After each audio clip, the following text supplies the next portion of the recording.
Okay students, previous video के अंदर हमने क्या क्या स्टडी किया था। हमने किया था बेटा आइडियल और नॉन आइडियल। आइडियल का हमने कंप्लीट कर लिया था। नॉन आइडियल के अंदर अपना पॉजिटिव डेविएशन अपना हो गया था।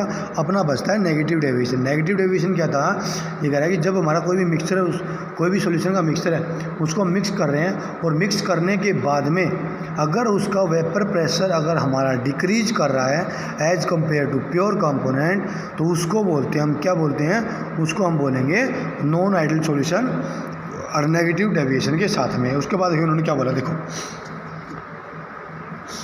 इन case of negative deviation, negative deviation के केस के अंदर from Raoult law intermolecular attraction between A and B are weaker than those A and B. इन्होंने क्या बोला कि जो इंटरमोलिक्यूलर अट्रैक्शन है ना, जो बिटवीन किसके ए या बी के बीच में, वो हमारी कमज़ोर होती है किसी कंपैरिजन में दोज ऑफ बी। इसका मतलब बेटा ये हुआ कि यदि मैं ए और बी का जो दोनों को मिक्सचर में अगर मैं ऐड कर रहा हूँ बेटा, मिक्सचर ऐड करने के बाद में जैसे मेरा वो ए बी बन रहा है ना, अगर उनके बीच में फोर्स ऑफ अट्रैक्शन मेरी स्ट्रॉन्ग हो किसकी, ए बी की मिक्सचर की as compare to pure component, इसका मतलब ये हुआ कि अपना वेपर प्रेशर हमारा क्या होगा, डिक्रीज होगा। उसके बाद उन्होंने क्या बोला, led to decrease in the vapour pressure resulting in the negative deviation. इसका मतलब ये हुआ वेपर प्रेशर हमारा डिक्रीज होगा, जिसकी वजह से हमारा क्या होगा, नेगेटिव डेविएशन में शो करेगा।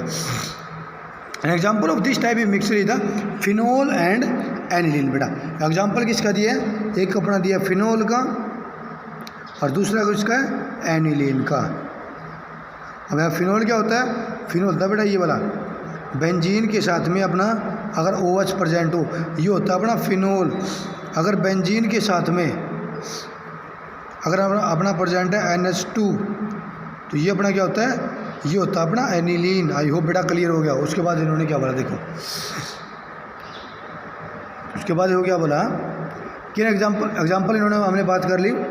इन this case intermolecular hydrogen bonding between phenol proton and lone pair of nitrogen atom of the aniline is stronger than respective intermolecular hydrogen bonding between an molecule. इन्होंने क्या बोला बेटा कि जो इंटरमोलिक्यूलर जो hydrogen bonding है अपनी किसकी, फिनोल की किसके साथ में, उन्होंने यहाँ पर क्या करा, रिपीट कर रहा हूँ बेटा कि जो इंटरमोलिक्यूलर जो हमारी हाइड्रोजन बॉन्डिंग है फिनोल प्रोटोन की, मतलब जो फिनोल का जो अपना प्रोटोन कौन से वाला, ये जो H वाला है, इसकी और जो दूसरा बॉन्डिंग किसके साथ होगा, with loan pair of nitrogen atom of the aniline. Aniline का लोन पेयर के साथ में हमारी जो अट्रैक्शन होगी बेटा, वो हमारी क्या होगी, स्ट्रोंगर होगी। सिमिलर दूसरा एग्जांपल देखो, similar a mixture of the chloroform and acetone solution with negative deviation from Raoult law. इन्होंने क्या बोला, एक क्लोरोफॉर्म है बेटा, क्लोरोफॉर्म क्या होता है, CHCl3 होता है, याद रखना CHCl3 ये वाला।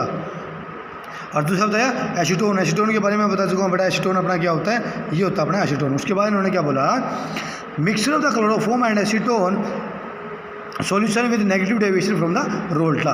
This is because chloroform molecule is able to form hydrogen bond with acetone molecule. उन्होंने क्या बोला कि नेगेटिव डेविएशन क्यों शो करेगा, क्योंकि जो क्लोरोफॉर्म का जो मॉलिक्यूल है ना, वो हमारा एबल है, मतलब वो कामयाब हो जाएगा किसके अंदर, हाइड्रोजन बॉन्ड बनाने के अंदर कामयाब हो जाएगा। किसके साथ में, एसीटोन के साथ में। क्योंकि हाइड्रोजन बॉन्ड के बारे में पता होगा बेटा, हाइड्रोजन बॉन्ड हमारा हाइड्रोजन के बीच में और फोन के बीच में होता है। किसके बीच में, फ्लोरीन, ऑक्सीजन और नाइट्रोजन, इन तीनों के बीच में हमारा हाइड्रोजन बॉन्ड बेटा प्रेजेंट होता है। उसके बाद देखो decrease in escaping tendency of molecule for component and consequently the vapour pressure decrease. इन्होंने क्या बोला कि जो एस्केपिंग टेंडेंसी है मॉलिक्यूल की, वो हमारी डिक्रीज हो जाएगी, जिसकी वजह से क्या है, हमारा वेपर प्रेशर हमारा क्या हो जाएगा, डिक्रीज हो जाएगा।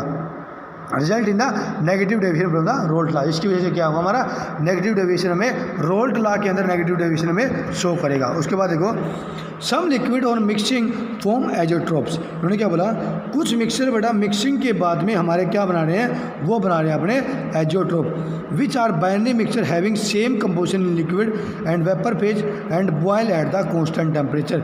अगर बेटा एजोट्रोप्स के बारे में पूछा जाए तो वो क्या होते हैं, वो हमारे बाइनरी मिक्सचर होते हैं जिसके अंदर सेम कंपोजिशन है हमारी लिक्विड की, मतलब ये हुआ लिक्विड हमारा सेम रहेगा, मतलब कंपोजिशन हमारी उसकी जो अमाउंट है वो हमारी सेम रहेगी। उसके साथ साथ उनका वेपर प्रेशर है जो वेपर फेज है, और उसके साथ क्या है बॉयल, जो वो बॉयल होंगे वो हमारे कांस्टेंट टेम्परेचर के ऊपर होंगे। इसका मतलब ये हुआ कि वो उसको सेपरेट करना बेटा थोड़ा डिफ़िकल्ट होता है। In such case it is not possible to separate component by fractional distillation. इसका मतलब ये हुआ कि इनको हम फ्रैक्शनल डिस्टिलेशन के द्वारा सेपरेट है वो नहीं कर सकते। There are two type of azeotropes called minimum boiling azeotrope and maximum boiling azeotrope. इन्होंने क्या बोला, हमारे यहाँ पर दो टाइप की एजोट्रोप की इन्होंने बात की है। एक हमारा मिनिमम बॉइलिंग एजोट्रोप होता है, एक हमारा मैक्सिमम बॉइलिंग एजोट्रोप है। Solution which show a large positive deviation from the Raoult law from the minimum boiling azeotrope at a specific composition. इन्होंने क्या बोला कि वो सॉल्यूशन जो शो करता है, क्या शो करता है, लार्ज पॉजिटिव डेविएशन। इसका मतलब ये हुआ कि उसका जब हमारे किसी भी सॉल्यूशन का अगर वेपर प्रेशर बेटा अगर वो हमारा बहुत ज़्यादा बढ़ जाता है, इसका मतलब ये हुआ लार्ज पॉजिटिव डेविएशन शो कर रहा है, तो वो हमारा शो करेगा किसको, मिनिमम बॉइलिंग एजोट्रोप्स को एट ए स्पेसिफिक कंपोनेंट की तरह। एग्जांपल के रूप में इन्होंने क्या लिया है, for example ethanol water mixture obtained by fermentation of the sugar. ये कह रहा है कि जो इथेनॉल वाटर मिक्सचर है हमारा उसको है ना on fractional distillation give a solution containing approximately 95% of the by volume of the ethanol। ये कह रहा है कि यदि हम इथेनॉल वाटर का मिक्सचर लेते हैं और उसको हम फ्रैक्शनल डिस्टिलेशन के द्वारा हम क्या करते हैं, सेपरेट करना चाहते हैं, तो हमें 95% वॉल्यूम मिलता है किसका, इथेनॉल का। One this solution known as the azeotrope. इस सॉल्यूशन को हम क्या बोलते हैं, एजोट्रोप बोलते हैं। Can be achieved the liquid and vapour phase है द सेम कंपोजिशन। यहाँ पर इन्होंने क्या बोला, चाहे वो लिक्विड फॉर्म हो हमारी और चाहे वो हमारी वेपर फॉर्म हो, उसके अंदर हमारी क्या है, सेम कंपोजिशन हमारी रहेगी एंड नो फर्दर सेपरेशन अगर, और उसको हम फर्दर सेपरेट है वो नहीं कर सकते। उसको हम क्या बोलते हैं, उनको बोलते हैं azeotrope. Solution that show large negative deviation from the Raoult law. कह रहा है कि वो सॉल्यूशन जो लार्ज नेगेटिव डेविएशन को शो कर रहा है रोल्ट लॉ से, उसको हमारा किसको हम क्या बोलेंगे, उसको बोलेंगे maximum boiling azeotrope at specific composition. Example के रूप में देखो, nitric acid and water is the example of. Nitric acid और हमारा जो वाटर है वो हमारा क्या होगा, वो हमारा एग्जांपल होगा किसका, मैक्सिमम बॉइलिंग एजोट्रोप्स का। उसके बाद देखो दिस एजोट्रोप हैज़ अप्रोक्सीमेटली कंपोजिशन। ये कह रहा है कि इसके एजोट्रोप के अंदर जो अप्रोक्सीमेट जो कंपोजिशन होती है वो 68% हमारा क्या होता है, वो हमारा नाइट्रिक एसिड होता है, 32% हमारा क्या होता है, वाटर होता है by mass. Boiling at the 9393 kelvin के ऊपर। मतलब ये हुआ, ये हमारा बॉयल हुआ किसके ऊपर, 373 अपना होता है 0 डिग्री सेल्सियस, ये हो जाएगा हमारा 20 डिग्री सेल्सियस के लगभग। आई होप कि बेटा क्लियर होगा टॉपिक। थैंक यू बेटा। और जो अपना जो कोलिगेटिव प्रॉपर्टी है हम नेक्स्ट वीडियो में स्टडी करेंगे। थैंक यू बेटा।